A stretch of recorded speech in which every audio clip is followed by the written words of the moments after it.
Wow, what a change. You go from queen to swashbuckling national treasure. How did they convince you to do this movie? Oh, very easily. They convinced me by showing me National Treasure 1, which I thought was such fun. So original. Were you smart. Not familiar with it? Did you say, hey, send me a DVD? No, send me a DVD, absolutely. I hadn't seen it when it came out. What did you think when you were watching? Well, you know, when the end credits rolled, I got on the phone and said, I want to do this film. You know, because, as I say, it was original, it was imaginative, it was smart. I loved the way it introduced the concept of history to young people in this sense of adventure and excitement. And I thought, of all, you know, I really don't want to do another serious, dialogue-heavy, You're so good in those. Well, that's fine. Too. I can do another one later on. I just don't want to do one now. But you want to let your hair down a little bit. I didn't want to play the leading role either. You know, so lovely to be number 5 on the call sheet. Oh, that's great. They're not always looking for you, right? No, it's just, you know, it's not the same kind of pressure. Right. And to have, you know, someone as great as Nick being number 1 on the call sheet and someone who can step up to it like that. But at the same time, you know, sharing the screen with some of the great iconic film actors of American film. Harvey Keitel, John Voight, Ed Harris, you know, these are major, major actors. So to be on screen with us, I was so happy to be a part of that kind of ensemble. Right. So there's not the pressure of being number 1, but you're with these other great actors, so you still have to bring your A game, right? Yes. Oh, you have, my God, you have to bring your A game. Absolutely.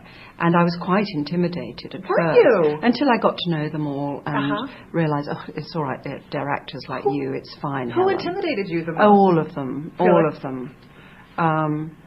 You know, and I'm saying before I met any of them, none of them were intimidating to me personally because they're not those sort of people, you know. But just the thought of going into that, because I'm not an American film actor, you know, and I've always looked at American film acting as a kind of a bit of a mystery that how do they do it like that? Really? Oh yeah, absolutely. They seem to be so good at it, you know.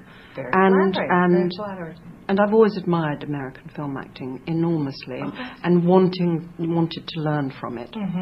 So finding myself in the middle of all these great actors was, well, actually, it was very exciting for me in the end, Tell me, how much of the movie is based in fact versus fiction? Well, they're brilliant. See, what they do is they construct this completely fantastical idea that's got no basis in reality whatsoever, but then they use absolutely real elements, you know, academically correct elements of history or of, I mean, in the case of my character, the Olmec language, all the stuff referring to the Olmec language is absolutely up-to-date, academically accurate. So the history lesson for everybody, absolutely. So there are, and all the way through the films, they're very careful about using very precise known truths.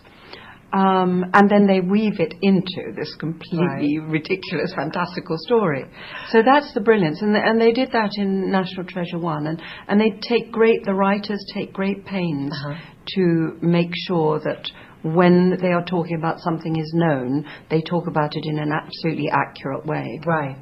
Shooting on Mount Rushmore. Yeah. That must have been a thrill. That was. Yeah. Well, I have to say, shooting in the whole of the Black Hills of South Dakota, which is so beautiful. Yeah. And Mount Rushmore is just a part of that. But the Black Hills are gorgeous, and the hills of South Dakota